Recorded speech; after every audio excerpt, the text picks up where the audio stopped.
जय हिंद। SD उजाला YouTube channel में आप सभी का स्वागत है।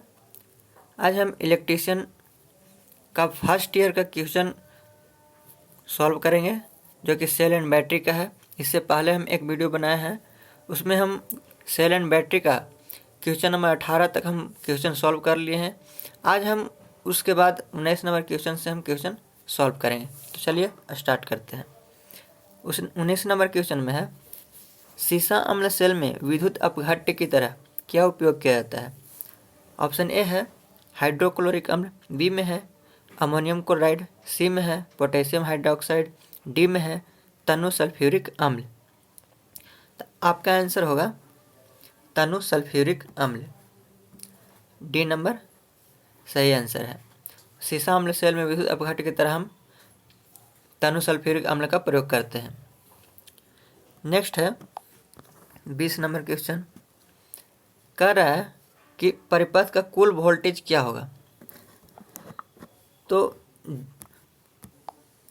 जब हम बैटरी को पैरेलल में जोड़ते हैं तो उसका वोल्टेज कांस्टेंट रहता है और करंट का मान बढ़ जाता है। यही जब बैटरी को हम सीरीज में जोड़ते हैं तो उसका करंट कांस्टेंट रहता है और वोल्टेज बढ़ जाता है। यानी पैरेलल में जब हम बैटरी को जोड़ेंगे तो उसका वोल्टेज कांस्टेंट रहेगा और करंट का मान बढ़ जाएगा,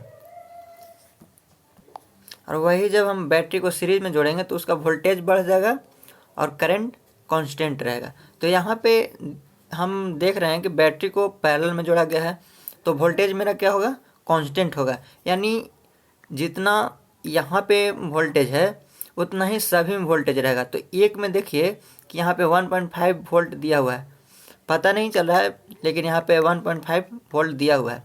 तो ये पैरेलल में बैटरी को जोड़ा गया है तो यहाँ पे आपका 1.5 वोल्ट दिया हुआ है। तो पैरेलल में है तो सबका सेम होगा, तो यहाँ पे वोल्टेज कांस्टेंट हो गया। तो पूछ रहा है परिपथ का कुल वोल्टेज कितना होगा। तो कुल वोल्टेज पैरेलल में जब हम बैटरी को जोड़ते हैं तो कुल वोल्टेज जितना वोल्टेज रहता है उसका उतना ही रहेगा। तो यहाँ पे आंसर आपका हो जाएगा 1.5 वोल्ट, ए नंबर। नेक्स्ट है 21 नंबर क्वेश्चन। सीसा अम्ल सेल की आवेशन की रासायनिक क्रिया के दौरान धनात्मक प्लेट पर क्या आएगा। आपका ऑप्शन है sponge lead, lead peroxide, lead sulphate plus जल। तो आपका आंसर होगा लेड पेरोक्साइड। सीसा अम्ल सेल की आवेशन की रासायनिक क्रिया के दौरान धनात्मक प्लेट पर क्या आएगा, तो लेड पेरोक्साइड आएगा। तो हाँ, आपका आंसर हो जाएगा B number, lead peroxide. Next है 22 नंबर क्वेश्चन। बैटरी के आवेशन के दौरान वेंट प्लग को खुला क्यों रखा जाता है। ऑप्शन है गैसों को स्वतंत्रतापूर्वक बाहर निकालने के लिए, बी में है ऑक्सीजन को अंदर आने देने के लिए, सी में है विद्युत अपघट्य का स्तर जांचने हेतु, फिर डी में है प्लेट का रंग बदलना जांचने हेतु। तो यहाँ पे आपका आंसर होगा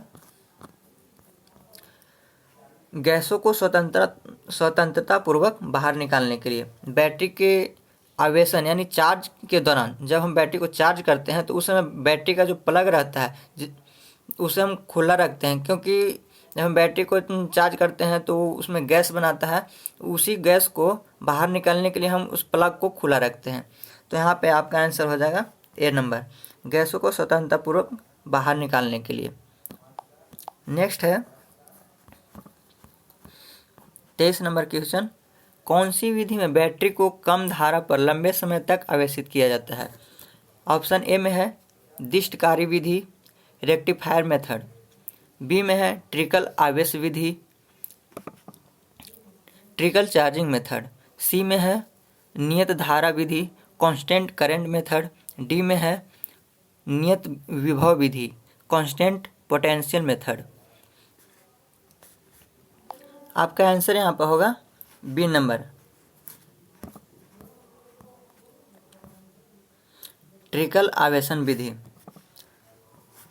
ट्रिकल आवेशन विधि में क्या होता है कि बैटरी को कम धारा यानी कम करंट दे करके हम लंबे समय तक यानी देर तक बैटरी को धीरे धीरे हम बैटरी को चार्ज करते हैं कम करंट दे करके।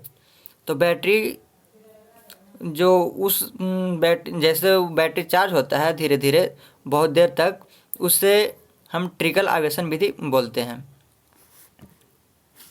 तो यहाँ पे आंसर आपका ट्रिकल आवेशन विधि हो जाएगा। नेक्स्ट है 24 नंबर, सीसा अम्ल बैटरी में कठोर सल्फेशन दोष को कैसे जाना जाता है?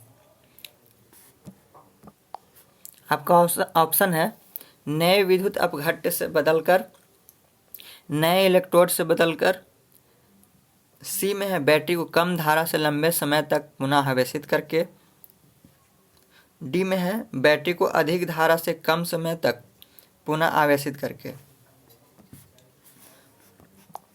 तो बैटरी को सीसा अम्ल बैटरी में कठोर सल्फेशन को दूर हम करते हैं, बैटरी को कम धारा यानी कम करंट दे करके लंबे समय तक उसे चार्ज करते हैं।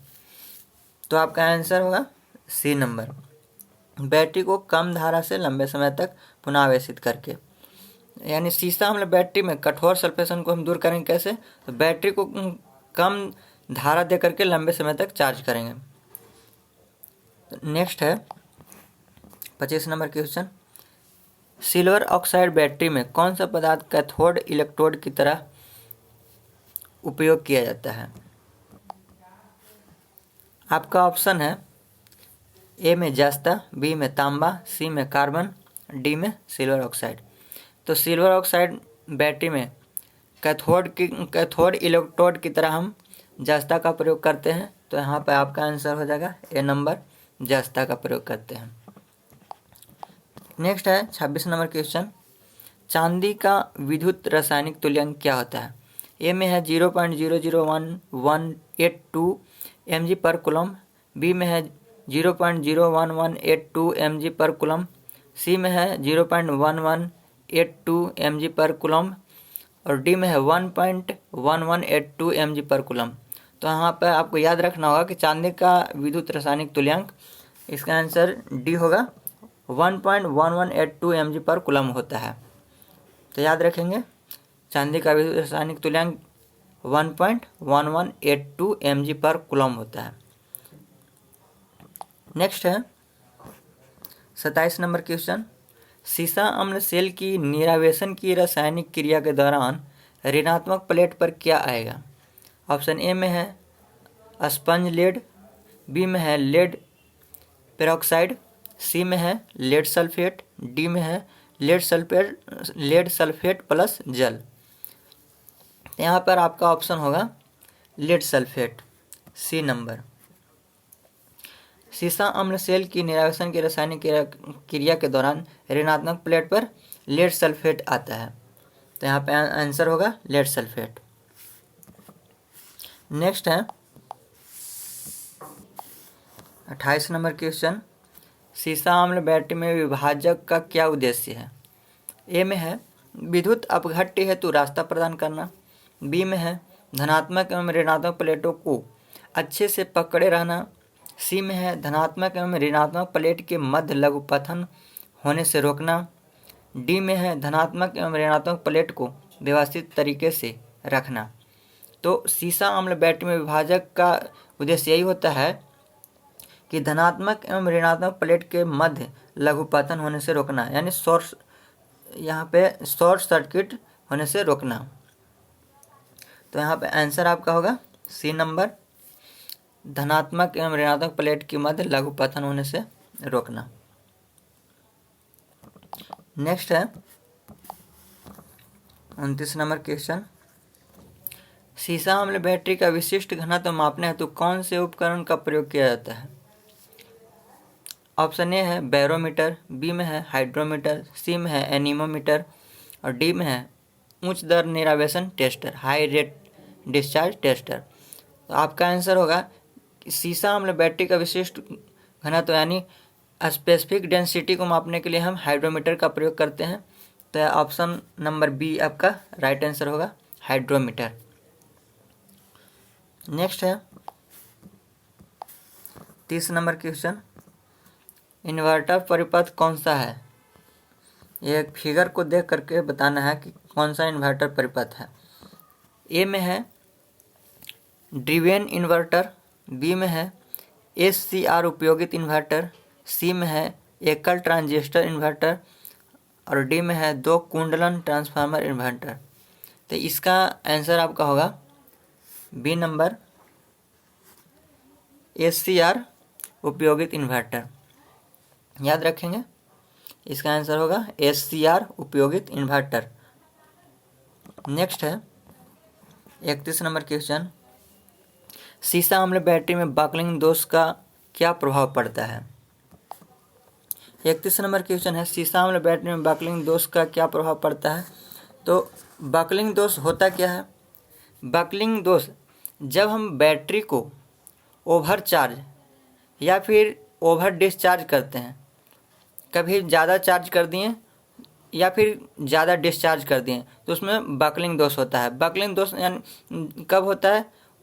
जब हम बैटरी को ओवर चार्ज और ओवर डिस्चार्ज कर देते हैं, तो उसमें इलेक्ट्रोड जो रहता है मुड़ जाता है, जिससे मेरा बकलिंग दोष होता है, उसी को हम बकलिंग दोष बोलते हैं। तो ऑप्शन ए में है इलेक्ट्रोडों का मुड़ जाना, बी में है विद्युत अपघट्ट की शक्ति का कम हो जाना, सी में है इलेक्ट्रोडों के मध्य लघुपथन, डी में है आंतरिक प्रतिरोध में वृद्धि। तो यहाँ पे आपका आंसर होगा ए नंबर, इलेक्ट्रोडों का मुड़ जाना। बकलिंग दोष में इलेक्ट्रोड मुड़ जाते हैं जब बैटरी को ज़्यादा चार्ज और ज़्यादा डिस्चार्ज करते हैं। तो नेक्स्ट है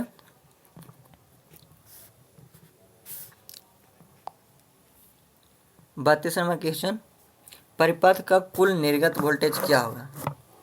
तो हम जानते हैं कि जब हम बैटरी को सीरीज में जोड़ते हैं तो उसका वोल्टेज जो रहता है बढ़ जाता है और करंट कांस्टेंट होता है।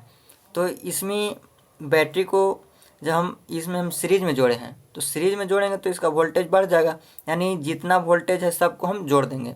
तो यहाँ पे है 1.5 वोल्ट है, यहाँ भी 1.5 वोल्ट है और यहाँ भी 1.5 वोल्ट है। हम तीनों को जोड़ेंगे तो 1.5 सभी में है, तो 15 से 45 यानी 4.5 मेरा आंसर होगा। तो आंसर आपका डी होगा, 4.5 वोल्ट।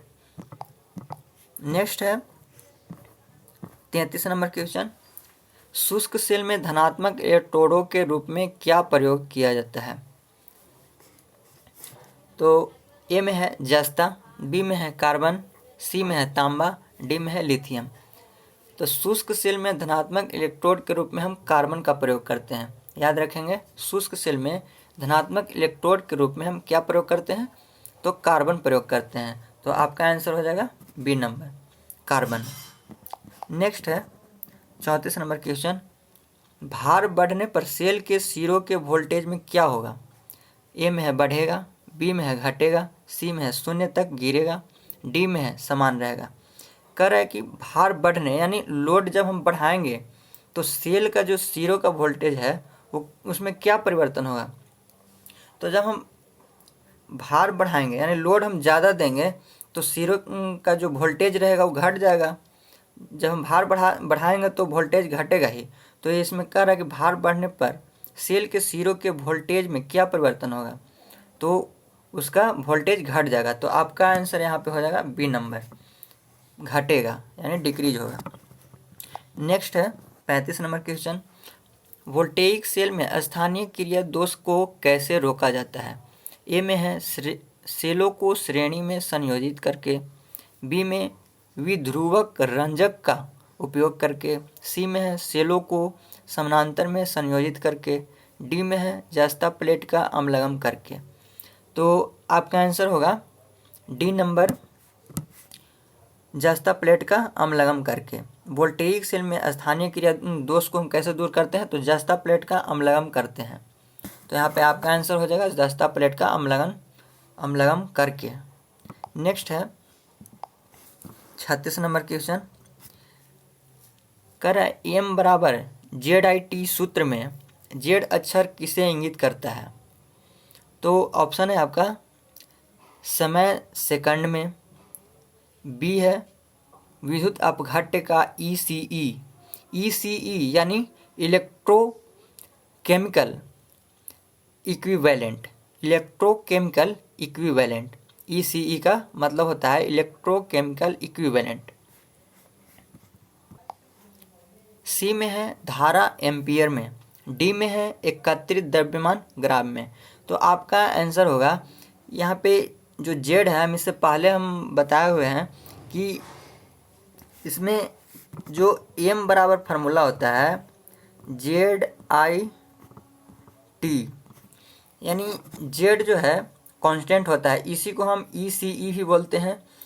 तो ECE इसमें दिया हुआ है विद्युत अपघट्य का ECE। तो आपका आंसर यहाँ पे बी नंबर होगा, विद्युत अपघट्य का ECE। यानी ECE का मतलब इलेक्ट्रोप्लेटिंग इलेक्ट्रोकेमिकल इक्विवेलेंट। तो आपका आंसर हो जाएगा विद्युत अपघट्य का ECE। नेक्स्ट है 37 नंबर क्वेश्चन। तांबे का विद्युत रासायनिक तुल्यांक क्या है? ए में है 0.329 mg पर कूलम, बी में है 0.329 ग्राम पर कूलम, सी में है 1.1182 mg पर कूलम, डी में है 1.1182 ग्राम पर कूलम। तो आपका आंसर होगा, आपको याद रखना होगा कि तांबे का विद्युत रासायनिक तुल्यांक ये है 0.329 mg पर कूलम होता है। याद रखेंगे तांबे का विद्युत रासायनिक तुल्यांक क्या होता है? 0.329 mg पर कूलम होता है। नेक्स्ट है 38 नंबर क्वेश्चन। सीसा एसिड बैटरी में बकलिंग दोष का कारण कौन सा है? ऑप्शन है अति आवेशन या अति निरावेशन, यानी ओवर चार्जिंग और ओवर डिस्चार्जिंग। बी में है छोटी अवधि के लिए कम दर के साथ चार्ज करना। सी में है प्लेट से गिरने वाले अवसादों का बनना। डी में है बैटरी को लंबे समय तक निरावेशित स्थिति में रखा जाना। तो आपका आंसर होगा बकलिंग दोष का कारण यही होता है कि हम बैटरी को ज़्यादा चार्ज या फिर ज़्यादा डिस्चार्ज कर देते हैं। तो आपका आंसर ए नंबर होगा, अति आवेशन या अति निरावेशन, यानी बैटरी को ज़्यादा चार्ज कर देते हैं या फिर ज़्यादा डिस्चार्ज कर देते हैं, इसलिए हमें बकलिंग दोष होता है। और बकलिंग दोष में हम क्या होता है? इलेक्ट्रोड मुड़ जाते हैं, ध्यान रखेंगे। नेक्स्ट है 39 नंबर क्वेश्चन। बैटरी में वोल्टेज की चार्जिंग स्थिति की जांच करने के लिए किस उपकरण का उपयोग किया जाता है? ऑप्शन है ए में वोल्टमीटर, बी में मल्टीमीटर, सी में हाइड्रोमीटर और डी में उच्च दर निरावेशन टेस्टर, यानी हाई रेट डिस्चार्ज टेस्टर। तो बैटरी में वोल्टेज की चार्जिंग स्थिति की जांच करने के लिए हम उच्च दर निरावेशन टेस्टर का प्रयोग करते हैं, यानी हाई रेट डिस्चार्ज टेस्टर। तो आपका आंसर होगा डी नंबर, उच्च दर निरावेशन टेस्टर। और बैटरी के स्पेसिफिक डेंसिटी को मापने के लिए हम हाइड्रोमीटर का प्रयोग करते हैं। तो ध्यान देंगे यहाँ पे बैटरी में वोल्टेज की चार्जिंग स्थिति जांच करने के लिए बोल रहा है, तो आपका आंसर होगा उच्च दर निरावेशन टेस्टर। नेक्स्ट है 40 नंबर क्वेश्चन। इलेक्ट्रोलिसिस के दौरान कौन सा हिस्सा इलेक्ट्रॉन खो रहा है? तो ए में है कैथोड, बी में है एनोड, सी में है विद्युत अपघट्य, डी में है विभाजक। तो आपका आंसर होगा इलेक्ट्रोलिसिस के दौरान जो इलेक्ट्रॉन खोता है वो एनोड होता है। तो आपका आंसर होगा बी नंबर, एनोड। तो सेल और बैटरी का हम 40 क्वेश्चन था वो हम पूरा कर दिए हैं। आप इसे इम्पोर्टेंट समझेंगे और अच्छे से प्रैक्टिस करेंगे ताकि एग्ज़ाम में आप अच्छे से अच्छे मार्क्स कर सकें। तो ठीक है, धन्यवाद।